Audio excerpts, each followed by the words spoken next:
Welcome to my new show, the Dr. Gerry Fishkin Show. Well, I'm Dr. Gerry Fishkin. My goal is to bring the consulting room to your living room. Your feedback will help make this show a show not for me, but for you. So sit back, relax, and let's jump in.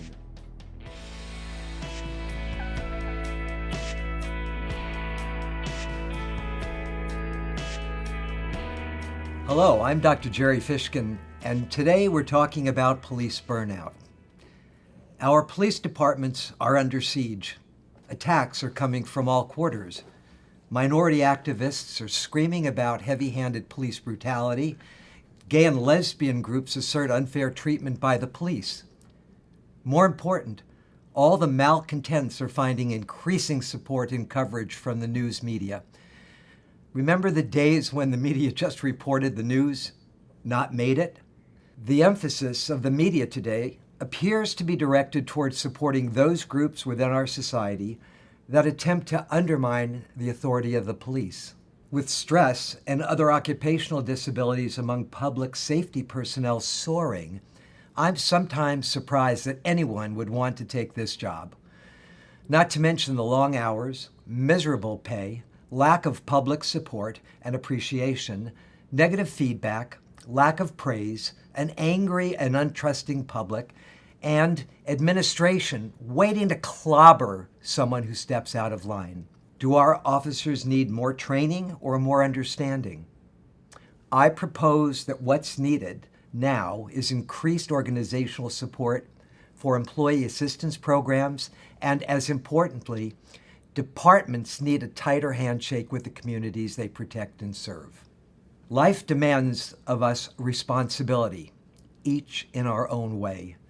The press must be held responsible and accountable for distortions of the facts, half-truths, and innuendos when reporting, and especially about our law enforcers. We can ill afford the loss of this most precious symbol of authority. The commonly held perception that police officers are invincible and able to handle community safety and security needs without absorbing the adverse effects of repeated exposure to a negative environment is a myth.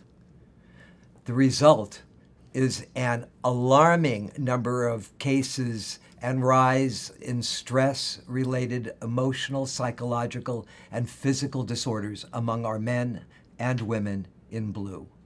Our police officers often push themselves beyond all natural and healthy limits, often without much concern or realization of the psychological and physical consequences of their own behaviors. I wrote these words in 1989 as part of a feature article entitled "Catching It from All Sides," published in the California Law Enforcer magazine in June of that year. Ironically, they are as relevant today as when published almost 30 years ago. Stress and burnout are not the same phenomenon. Burnout is the result of continuous frustration, which, left untreated or unresolved, leads to anger. Unexpressed anger is a primary cause of depression. Burnout is mental, emotional, and physical exhaustion. Burnout can also occur through repeated exposure to toxic and traumatic experiences using maladaptive coping mechanisms or methods, often leading to a downward spiral of frustration, despair, and disillusionment. Like a light bulb attached to a battery and left on indefinitely, eventually the battery will wear out and die, or the light bulb will burn out, or both. Burnout can and often does have the same effect on our mind and body, and can ultimately lead to exhaustion and death, either through physical disease or suicide. Having worked with police officers and their families for over 45 years, I have identified 24 primary and specific symptoms of stress associated with police work, which are excessive weight gain or loss in a short period of time, combativeness, irritability, impulsiveness, hostility, frustration, especially with suspects, victims, witnesses, peers, and top brass, excessive perspiration, an officer-involved shooting resulting in serious injury or death, and the officer shows no emotion or an exaggerated sense of despair. Excessive lateness at work, especially for briefings. Excessive use of sick leave, where there is no apparent illness prior to leave, often related to alcoholism and hangovers. Frequent use of alcohol or prescribed medication, such as tranquilizers and antidepressants. Marital and family disorders, including but not limited to extramarital affairs, divorce, physical and mental abuse of spouse and/or children. Sexual dysfunction, including impotence, premature ejaculation, and low or absent sexual desire. The inability to complete an assignment, which may be either passive-aggressive behavior or mental confusion. Inappropriate displays of emotion when a more rational or compassionate approach is required. We often see exaggerated fears about personal health or potential job-related injury. A job-related injury that disrupts regular work schedule. Frequent or infrequent complaints of physical distress, including but not limited to stomach problems, heart disease, tachycardia, hyperventilation, lower back pain, nonspecific musculoskeletal pain, or diabetes. Frequent concerns about money and personal financial conditions often are found where burnout occurs. Excessive notoriety as a result of effective job performance may be symptomatic of a need for attention, acceptance, or venting of aggression in a socially acceptable way through one's work. Tremor of extremities, especially while at rest, may be symptomatic of anxiety or a neurological problem. Nail biting. Verbalized fears of isolation and or alienation from others. That is, nobody understands me or what I've experienced. Very common amongst officers, especially after a heavy incident. Overcompensation and arrogant behavior. This generally covers up an inadequate personality and often reveals a low threshold for frustration. These individuals become angry often. Personality breakdown, including disorientation for person, place, or time. This may show regressive behavior and often signals the beginning of a mental breakdown. Excessive crying is not uncommon. This may also represent itself as post-traumatic stress disorder or secondary or vicarious trauma.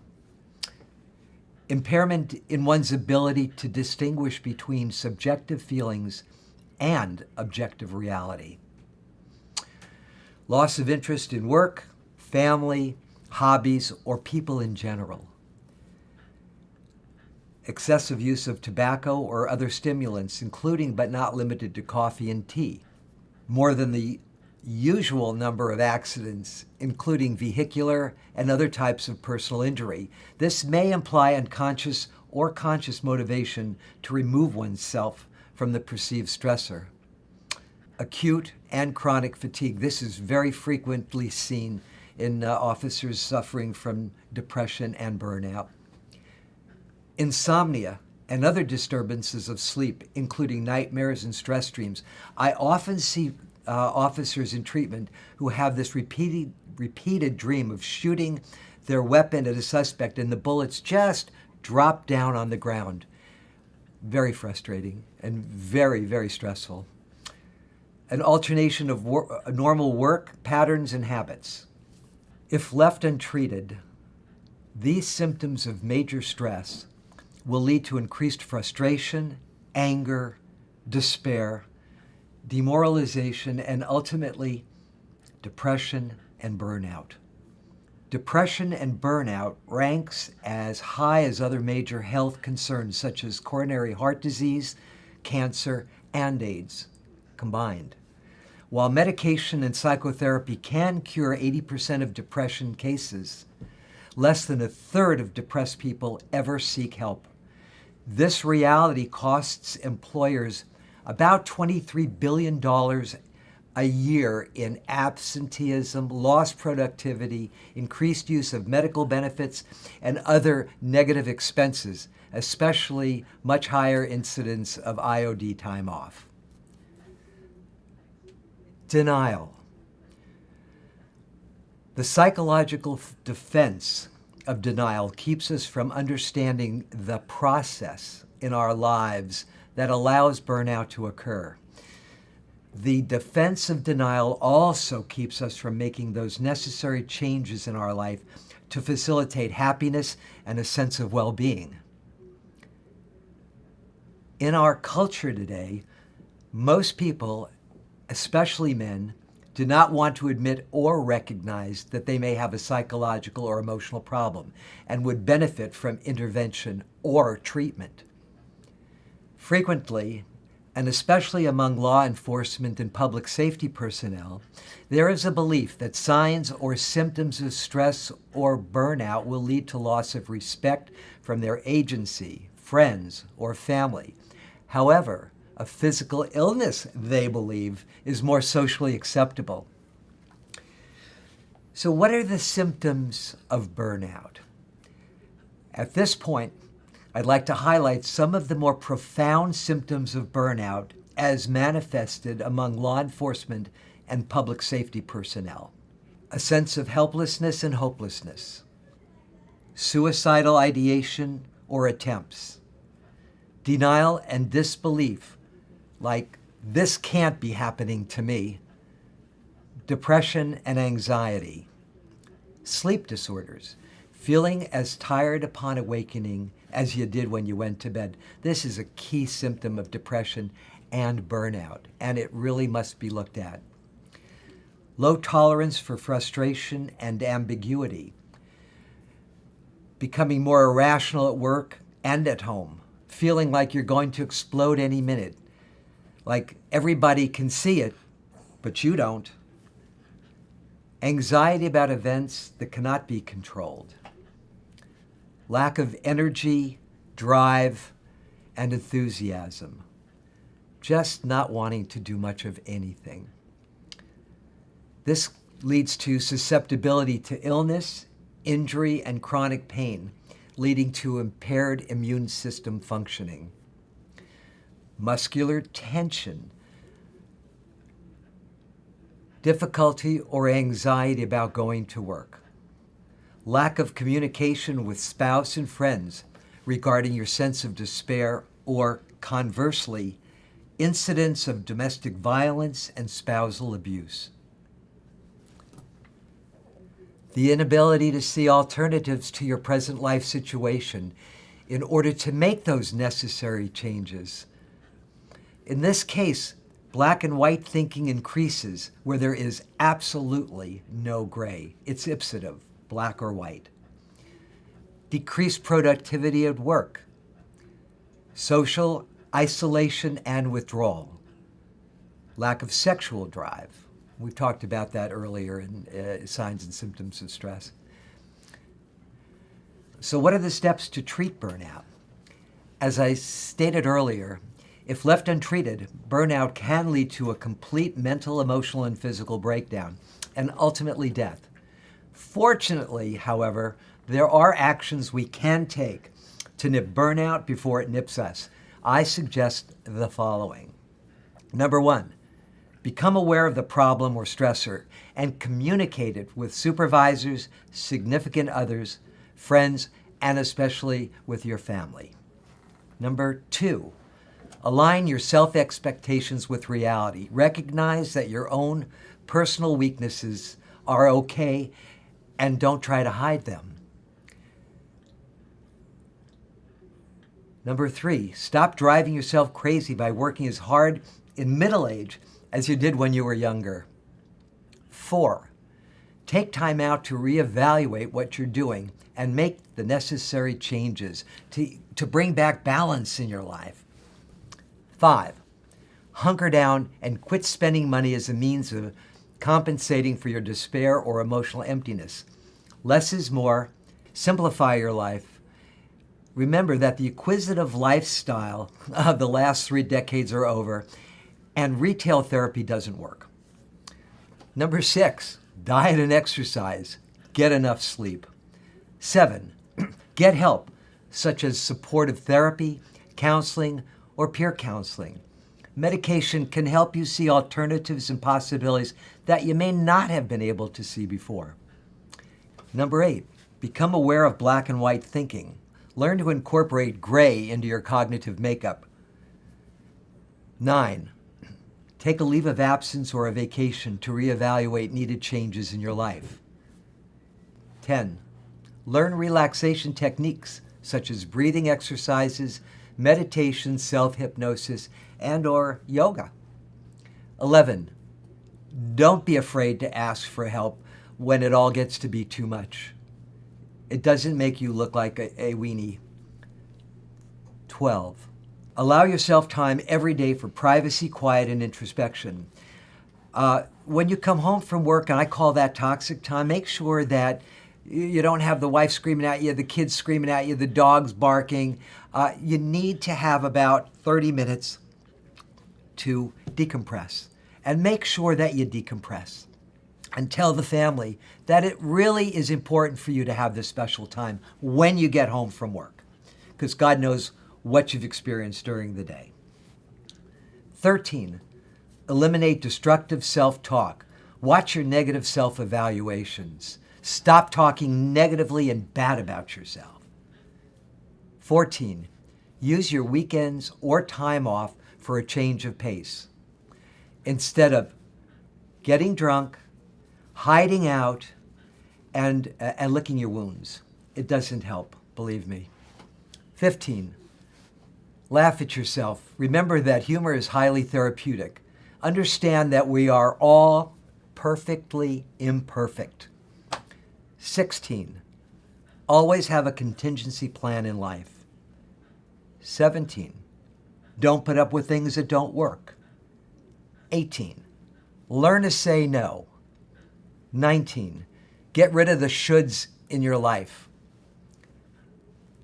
And 20, and most important, develop or restore balance in your life. Diet and exercise, develop a spiritual base so you don't feel so all alone, and don't be afraid to ask for help. Our cities need more support at this critical time in our history. Our country's own security is threatened from the outside by international terrorists, while our security is being eroded from within through the rising drug distribution networks confronting all members of our society. We all must help restore pride and dignity to our departments and the men and women who protect our safety and well-being. If we are to secure the betterment of the future for all, we must begin now by protecting our public safety personnel.